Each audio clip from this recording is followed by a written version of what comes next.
ಕೆಲವೊಂದು ಸಲ ಮಿಸ್ ಆಗಿ 100ರಲ್ಲಿ 15ರಿಂದ 20 ಕ್ಷಿಪಣಿಗಳು ಬೀಳಬಹುದು, ಟಾರ್ಗೆಟಿಗೆ ರೀಚ್ ಆಗಬಹುದು ಅಂತಿತ್ತು. ಬಟ್ ನಿನ್ನೆ ರಾತ್ರಿ ಇಟ್ ಹ್ಯಾಸ್ ಪರ್ಫಾರ್ಮ್ಡ್ 100% ಪರ್ಫಾರ್ಮೆನ್ಸನ್ನು S-400 ಕೊಟ್ಟಿದೆ. ಆದ್ದರಿಂದ ಪಾಕಿಸ್ತಾನದಿಂದ ಹೊರಟ ಒಂದು ಕ್ಷಿಪಣಿಯೂ ಕೂಡ ತನ್ನ ಗುರಿಯನ್ನು ಮುಟ್ಟಿಲ್ಲ. ಪಾಕಿಸ್ತಾನ ಇಂಥದ್ದೊಂದು ಅಟ್ಯಾಕ್ ಶುರು ಮಾಡ್ತು ಅಂದಮೇಲೆ ಭಾರತ ಸುಮ್ಮನೆ ಇರುತ್ತಾ? ಪಾಕಿಸ್ತಾನದ ಹತ್ತಿರವೂ ಒಂದು ಕ್ಷಿಪಣಿ ನಿರೋಧಕ ವ್ಯವಸ್ಥೆ ಇದೆ. ಚೀನಾದವರು ತಯಾರು ಮಾಡಿದ್ದಾರೆ. HQ-19 ಅಂತ ಕರೀತಾರೆ ಅದನ್ನು. ಅದರ ತಾಕತ್ತೇನು, ಕ್ಷಮತೆ ಏನು ಅನ್ನೋದು 7ನೇ ತಾರೀಖು ರಾತ್ರಿನೇ ಪರೀಕ್ಷೆ ಆಗಿಬಿಟ್ಟಿದೆ. 7ನೇ ತಾರೀಖು ರಾತ್ರಿ 9 ಭಯೋತ್ಪಾದಕ ಕೇಂದ್ರಗಳ ಮೇಲೆ 24 ಕ್ಷಿಪಣಿಗಳನ್ನು ಭಾರತ ಹಾರಿಸ್ತು. ಒಂದು ಕ್ಷಿಪಣಿಯನ್ನು ಅವರ HQ-19 ಇಂಟರ್ಸೆಪ್ಟ್ ಮಾಡಲಿಲ್ಲ, ಆಕಾಶದಲ್ಲಿ ಹೊಡೆದು ಹಾಕೋದಕ್ಕಾಗಲಿಲ್ಲ. ಅದರ ತಾಕತ್ತೇನು ಅನ್ನೋದು ಗೊತ್ತಾಗಿದೆ. ಹೀಗಿದ್ದಾಗ ಭಾರತ ಹಿಂದೆ ಮುಂದೆ ನೋಡೋ ಪ್ರಶ್ನೆ ಇರಲಿಲ್ಲ. ನೀವು ನಮ್ಮ ಮಿಲಿಟ್ರಿ ನೆಲೆಗಳನ್ನು ಟಾರ್ಗೆಟ್ ಮಾಡಿಕೊಂಡ್ರಿ ಅಂದರೆ ನಿಮ್ಮ ಮಿಲಿಟ್ರಿ ನೆಲೆಗಳು ನಮ್ಮ ಟಾರ್ಗೆಟ್ಟು ಅಂತ ಇವತ್ತು ಪಾಕಿಸ್ತಾನದ 9 ಪಟ್ಟಣಗಳ ಅಕ್ಕಪಕ್ಕದಲ್ಲಿರುವ ಮಿಲಿಟ್ರಿ ನೆಲೆಗಳನ್ನು ಇಂಡಿಯಾ ಟಾರ್ಗೆಟ್ ಮಾಡಿತು. S-400 ಜೊತೆಗೆ ಭಾರತ ಹೊಂದಿರುವ ಇನ್ನೊಂದು ಇಂಡಿಜಿನಿಯಸ್ ಆ್ಯಂಟಿ ಮಿಸೈಲ್ ಸಿಸ್ಟಮನ್ನು ಹೇಳಬೇಕು. ಆಕಾಶ್ ತೀರ್ ಅಂತ ಅದರ ಹೆಸರು.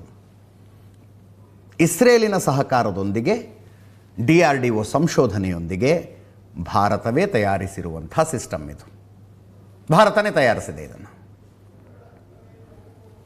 ಆಕಾಶ್ ತೀರ್ S-400 4 ಇದಾವೆ ನಮ್ಮ ಹತ್ರ ಸಿಸ್ಟಮ್ಮು. ಆಕಾಶ್ ತೀರ್ ಸುಮಾರು ಒಂದು 100 ಇಟ್ಕೊಂಡಿದ್ದೀವಿ ನಾವು. 100. ಇದರದ್ದು ರೇಂಜ್ ಕಡಿಮೆ ಇರುತ್ತೆ ಅಷ್ಟೇ. ರೇಂಜ್ ಕಡಿಮೆ ಇರುತ್ತೆ, ಕ್ಷಮತೆ ಸ್ವಲ್ಪ ಕಡಿಮೆ ಇರುತ್ತೆ, ಇಲ್ಲ ಅಂತಲ್ಲ. ಭಾರತದಲ್ಲೇ ಡೆವಲಪ್ ಮಾಡಿರುವಂಥದ್ದು. ಇದು ಕೂಡ ನೆನ್ನೆ ಪಾಕಿಸ್ತಾನದ ದಾಳಿಯನ್ನು ತಡೆಯುವಲ್ಲಿ ತುಂಬ ಎಫೆಕ್ಟಿವ್ ಆಗಿ ಕೆಲಸ ಮಾಡಿದೆ ಅನ್ನುವ ಮಾಹಿತಿಗಳಿದ್ದಾವೆ. HQ-19 ಹಣೆ ಬರಹ ಭಾರತಕ್ಕೆ ಮೊನ್ನೆ ರಾತ್ರಿಯೇ ಗೊತ್ತಾಗಿತ್ತು. 9 ಪಟ್ಟಣಗಳು, 9 ಸ್ಥಳಗಳು. ಇಸ್ಲಾಮಾಬಾದ್, ರಾವಲ್ಪಿಂಡಿಯಲ್ಲೇ 7. 1971 ನಂತರ ರಾವಲ್ಪಿಂಡಿಯನ್ನು ಭಾರತ ಯಾವತ್ತೂ ಮುಟ್ಟಿಲ್ಲ. ನೆನಪಿಟ್ಕೊಳ್ಳಿ. ಈ operation Sindoor why is it important ಅಂದರೆ 1971 ನಂತರ ಭಾರತ ಪಾಕಿಸ್ತಾನಕ್ಕೆ ಇಂಥ ಹೊಡೆತ ಯಾವತ್ತೂ ಕೊಟ್ಟಿಲ್ಲ. 54 ವರ್ಷಗಳ ನಂತರ ಭಾರತ ಪಾಕಿಸ್ತಾನ ಇಂಥ ಸ್ಥಿತಿಗೆ ಬಂದಿದ್ದಾವೆ. 2014 2016 ಸರ್ಜಿಕಲ್ ಸ್ಟ್ರೈಕ್ ಒಳಗಡೆ ಹೋದರೂ ಒಂದು ಟೆರರ್ ಲಾಂಚ್ ಪ್ಯಾಡನ್ನು ನ್ಯೂಟ್ರಲೈಸ್ ಮಾಡಿ ವಾಪಸ್ ಬಂದ್ಬಿಟ್ರು. 2019 ಏರ್ ಸ್ಟ್ರೈಕ್, ಭಾರತೀಯ ವಿಮಾನಗಳು ಪಾಕಿಸ್ತಾನಕ್ಕೆ ಹೋದು ಪಾಕ್ ಆಕ್ಯುಪೈಡ್ ಕಾಶ್ಮೀರದ ಒಂದು ಟೆರರ್ ಲಾಂಚ್ ಪ್ಯಾಡ್ ಮೇಲೆ ಬಾಂಬ್ ಹಾಕಿ ವಾಪಸ್ ಬಂದ್ಬಿಟ್ರು. ಬಟ್ ಈ ಸಲದ ಹಂಗಲ್ಲ, ಒಂದೇ ಸಲಕ್ಕೆ 9 ಟಾರ್ಗೆಟ್. ಅವರು ಪ್ರತಿಕ್ರಿಯೆ ಕೊಟ್ಟಾಗ ಮರಳಿ ಅವರ ಮಿಲಿಟರಿ ಎಸ್ಟಾಬ್ಲಿಷ್ಮೆಂಟ್ಗಳ ಮೇಲೆಯೇ ದಾಳಿ ನಮ್ಮದು. ಇವತ್ತು ಮಾಡಿದ್ದು ಭಾರತ ಅದನ್ನೇ. ಪಾಕಿಸ್ತಾನದ ಸೇನಾ ನೆಲೆಗಳು, ಹೆರೋಪ್ ಮತ್ತು ಹೆರಾನ್ ಅನ್ನುವಂಥ ಡ್ರೋನ್ಗಳನ್ನು ಬಳಸಲಾಯಿತು ಇವತ್ತಿನ ದಾಳಿಗೆ. ಹೆರೋಪ್ ಮತ್ತು ಹೆರಾನ್ ಇಸ್ರೇಲ್ ನಿರ್ಮಿತ ಡ್ರೋನ್ಗಳಿವೆ. ಪಾಕಿಸ್ತಾನದವರೇ ಅದನ್ನು ಖಚಿತಪಡಿಸಿದ್ದಾರೆ.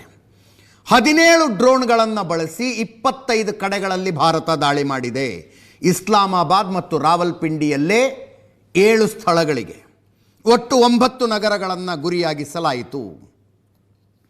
ಭಾರತದ 15 ಕಡೆ ನೀವು ದಾಳಿ ಮಾಡಿದ್ದೀರಿ ಅಂದರೆ ನಾವು 25 ಕಡೆ ಮಾಡ್ತೀವಿ ಅಂತ.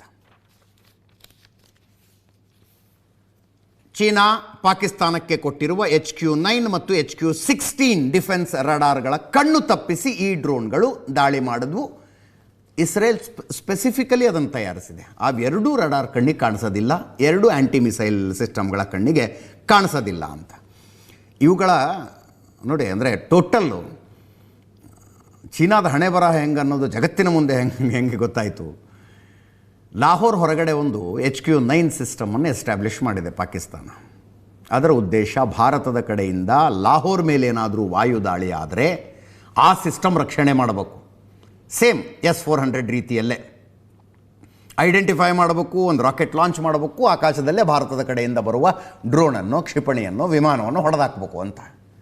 ಅದರ ಹಣೆ ಬರ ಹೆಂಗೆ ಅಂದರೆ, ಅದು ಲಾಹೋರನ್ನು ರಕ್ಷಣೆ ಮಾಡೋದು ಹಾಳು ಬಿದ್ದು ಹೋಗಲಿ, ತನ್ನನ್ನು ತಾನು ರಕ್ಷಣೆ ಮಾಡಿಕೊಳ್ಳೋದಕ್ಕಾಗಲಿಲ್ಲ. ಇವತ್ತು ಲಾಹೋರ್ನ ಏರ್ ಡಿಫೆನ್ಸ್ ಸಿಸ್ಟಮನ್ನು ಭಾರತ ಚಿಂದಿ ಉಡಾಯಿಸ್ತು.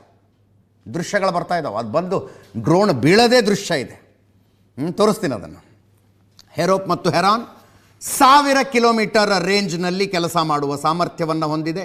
ರಿಯಲ್ ಟೈಮ್ ಡೇಟಾ ರವಾನಿಸುತ್ತೆ. GPS ಸಿಗ್ನಲ್ ಜಾಮ್ ಆದರೂ ಕೂಡ ಕೆಲಸ ಮಾಡುವ ಕ್ಷಮತೆ ಇದೆ. ಒಟ್ಟು ತೂಕ 135 kg, 23 kg ತೂಕದ ಕ್ಷಿಪಣಿಯನ್ನು ಇವೆರಡೂ ಹೊತ್ತೊಯ್ಯುವಂಥ ಸಾಮರ್ಥ್ಯವನ್ನು ಹೊಂದಿದ್ದಾವೆ. ಗಂಟೆಗೆ 400 ಕಿಲೋಮೀಟರ್ ಸ್ಪೀಡ್ನಲ್ಲಿ ಸಾಕ್ತವೆ. ಇಂಥ ಡ್ರೋನ್ಗಳನ್ನು 17 ಡ್ರೋನ್ಗಳನ್ನು ಬಳಸಿ 25